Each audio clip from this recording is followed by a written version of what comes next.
Hello and welcome to Kadoflowers studio. So today I'm going to do a design using a pumpkin with a sort of a slight twist on this.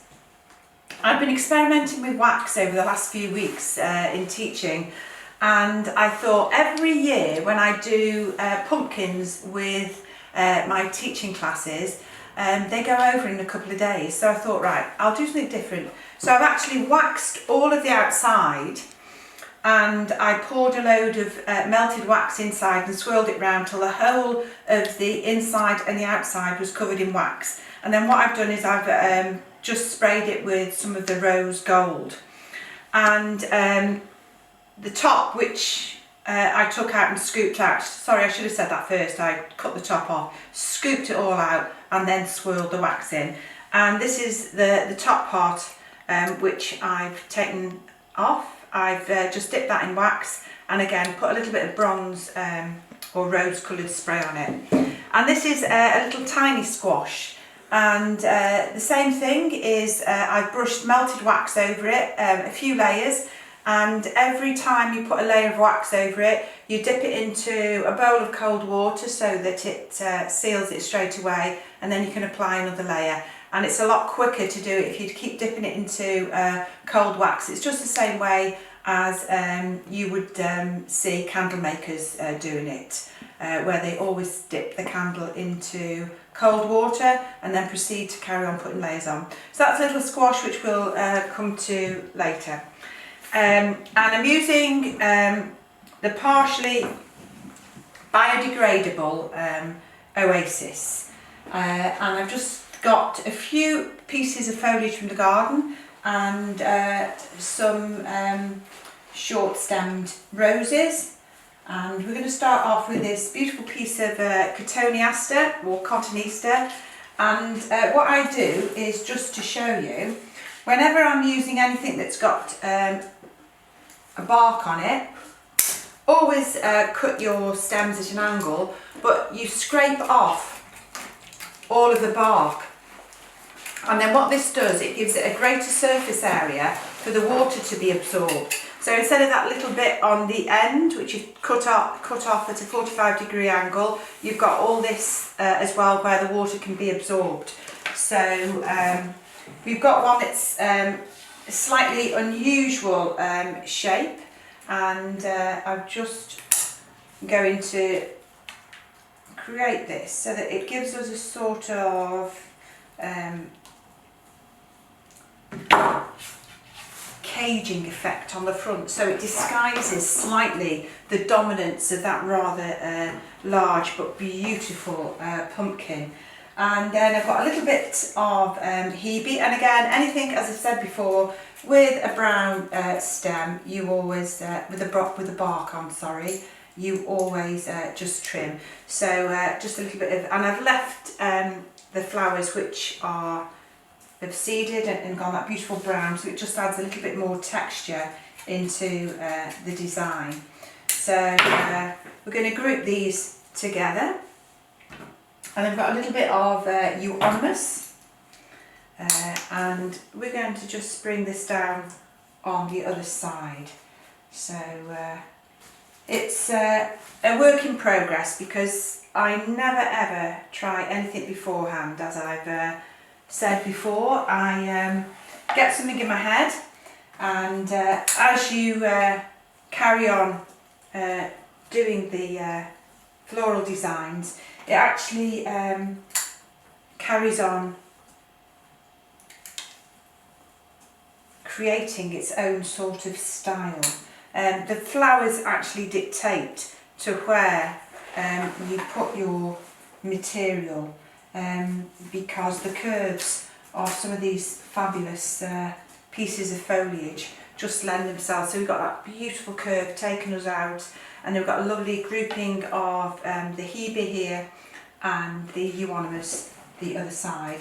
And I've got some beautiful alstroemeria or Peruvian lily, beautiful peachy orangey colours, a stem of spray chrysanthemums, just a few stems of the spray carnations, some yellow roses, and some red roses. We've got just a little bit of the beautiful sedum that turns a beautiful deep burgundy colour at this time of year. This is just beginning to turn now. It's still got a slight hint of pink on there, but hopefully we can just introduce this colour and create an autumnal feel to the design. So again, we're keeping these in groups for added impact into there. So whilst you're looking at the front, we can just put a little bit round at the back, so that we're filling in all the areas. So if this happens to be sitting on the centre of a table, then although it's not going to be viewed all round, at least then there is no area which hasn't got any flower or foliage in it. But I love sedum, it's beautiful, it's super to use all year round. So we've just created a sort of swirl into this. So we've got the euonymus coming then into the sedum, around, and then again flowing back and back into the design with the cotoneaster or cotoneaster. So we're going to take some of these red roses, quite short, into the design, and again I'm going to group these in either 3s or 5s. I'm just going to take this one just a little bit lower. So we've just taken a grouping of the beautiful roses there. They're just beginning to come out, which is quite pretty. And then I'm going to take some of these really smaller side shoots of the spray carnations and just take these over onto the side.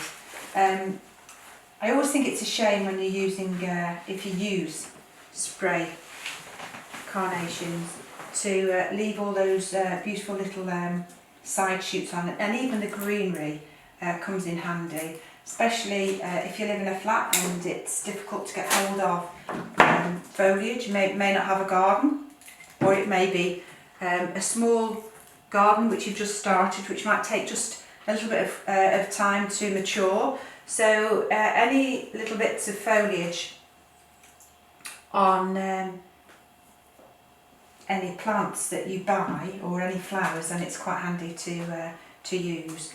So again, we're just going to take these down on this opposite side.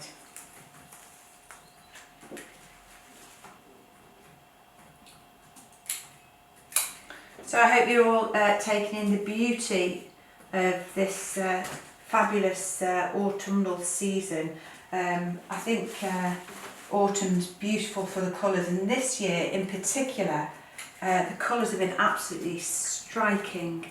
The vibrancy has just been phenomenal. Or is it that we're just noticing things a little bit more because we've got a little bit more time on our hands, whereas before you were just getting up, going to work, coming back, and not always taking the time to appreciate the beauty that surrounds us. And I think, you know, although this is a terrible pandemic, if you look on the bright side, if I can say such a thing, and take the positive from it, the fact that we've taken time out, and we hopefully appreciate things a little bit more, and we appreciate people a little bit more as well. I'm going to try and introduce just a few of those yellow roses into this as well.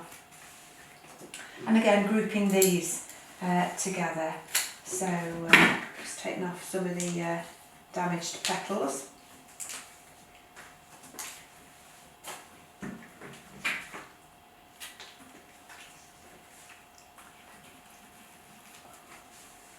So we're going to just take another one. We're going to take this just a little bit longer, and we're going to place it through the back so that you've got just a touch of that yellow taking us through, so it just gives us a little bit of depth into the design. And now for a contrast of textures, and another form is we're going to just put in a few of the beautiful spray chrysanthemums.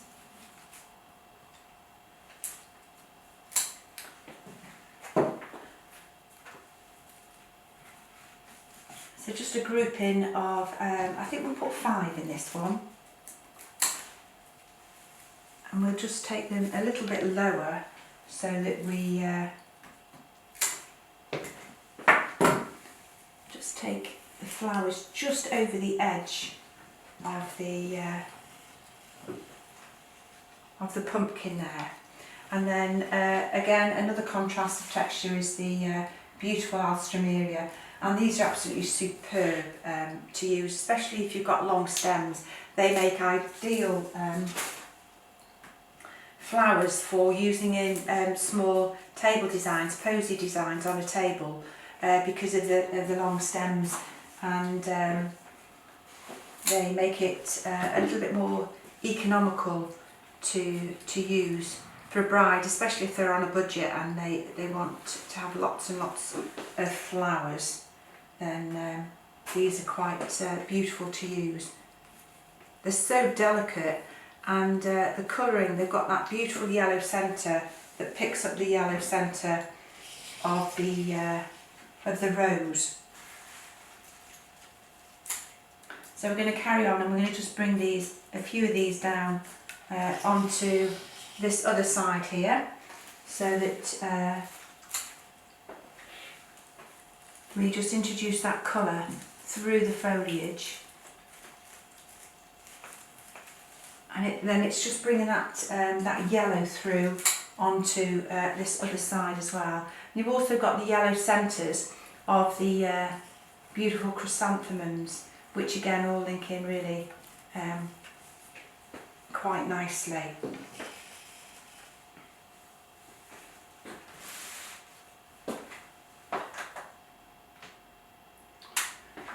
So that is just a fairly quick and simple design, but we're going to just finish it off by showing you some other things, so if you just bear with me. So I know we shouldn't promote things, but this is a beautiful Art Deco plate, which I bought from Home Bargains. So that is the reason why I sprayed the pumpkin rose gold, and then we're going to sit this head, or the top of the pumpkin, on that side. And what we're going to do now is, and this, I've done this to see how long the pumpkins will last. Unfortunately, I have lost my bradawl, so I'm just using a skewer to make just a few little holes into the pumpkin. And what this hopefully will do is we're going to place just a couple of little flowers into there. So just a small stem which goes in, and then because it's a pumpkin, it's still quite moist inside. So what will happen is the flower will take up the moisture of the water that's in the pumpkin, and it will carry on living. The only problem is fruit and veg releases ethylene, which reduces the lifespan of the pumpkin, or of any flower. Sorry, not the pumpkin. It reduces the lifespan of the flowers. So we're going to just have a little play around with this. And then, so we've just placed that directly into the pumpkin. So we're linking the design together. And then I've got some of these beautiful sparkly spiders, and I've had these for years. So I just bring them out every Halloween, and I know it's early, but I just thought for you, I think they're still, you can still get hold of these in Home Bargains, a beautiful cheap shop which you can get lots of fabulous things quite reasonable and create a stunning design with the accessories which you can get from there. So that's just an autumnal design using a pumpkin, so have a go. Even if you don't want to wax the pumpkin, just have a go, even just spray it or paint it with acrylic paints. So enjoy. Thank you.